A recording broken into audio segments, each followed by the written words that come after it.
Namaskar, this is Akhilesh Bhargava again. Welcome to Tits-Bits on Business and Finance with me. Acceptance of deposits from the public is a heavily regulated domain under the Indian laws, and rightly so. Companies cannot come and cheat depositors.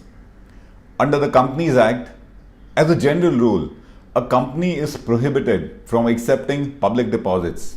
SEBI has got elaborate regulations to prevent any company from illegally accessing and accepting deposits from the public. The Reserve Bank of India controls tightly the acceptance of deposits by banks, NBFCs, finance companies, chit funds, and any other banking or parabanking entity.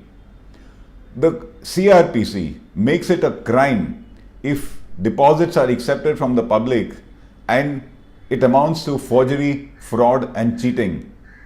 The Income Tax Act heavily scrutinizes instances where public deposits were involved. And almost every state has a specific act for regulating the issue of deposits accepted by any entity from the public. Like in Maharashtra, we have the MPID Act, which is a very heavy act to punish anybody who illegally induces and accepts deposits from the public.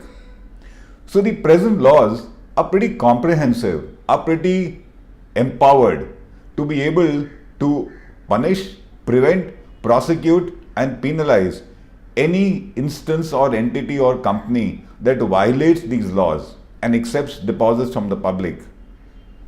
If these laws were collectively well administered and there was no laxity or lacuna in it, I'm sure instances of public being defrauded by Ponzi schemes, by fraudulent deposit schemes would be pretty rare.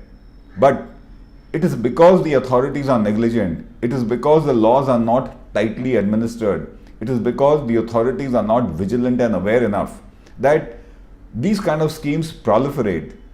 If you go by sheer common sense or the way these schemes operate, there are marketing agents of these schemes all over and they are in public eye and domain. How does it happen that despite so many laws to prevent, to prohibit these kind of schemes, how is it that despite that these schemes take place and the authorities are caught napping?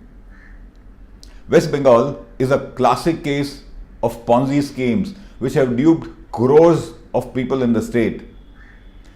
The state was littered with all kinds of Ponzi schemes and it was very clear that the authorities have connived with it, and it was also later found that these kind of fraudulent schemes had the blessings of the ruling party, which was a direct beneficiary of these schemes.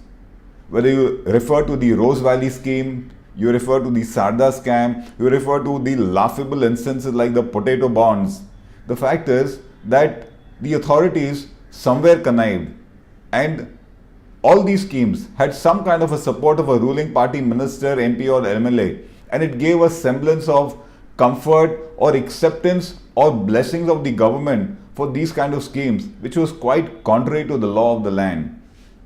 All that it took was to print glossy brochures, engage the services of some ruling politician, promise fabulous returns, give great commissions to the marketing agents, and gather tens of thousands of crores from the gullible and also greedy investors. West Bengal was actually looted rampantly by these kind of schemes. The authorities were actually sleeping. They were probably consciously sleeping because their blessings to the ruling party were very, very clear and obvious. All that is needed to prevent these kind of Ponzi schemes from cheating the public is to ensure that the authorities act on time. The authorities and the acts are sufficiently empowered to punish, prohibit, penalize, and prosecute anybody associated with these schemes. So if these kind of Ponzi schemes take place, it is not because there's a vacuum in the law of the land. It is not because there's a lacuna in the law of the land. It is not that there are limitations of the law.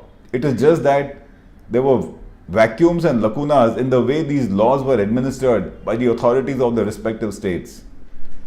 All that probably was needed was maybe, based on empirical experience, maybe plug the loopholes in the laws that may have come, or maybe strengthen them further, or maybe modify the act to suit new Ponzi schemes that might have come over and penalize them.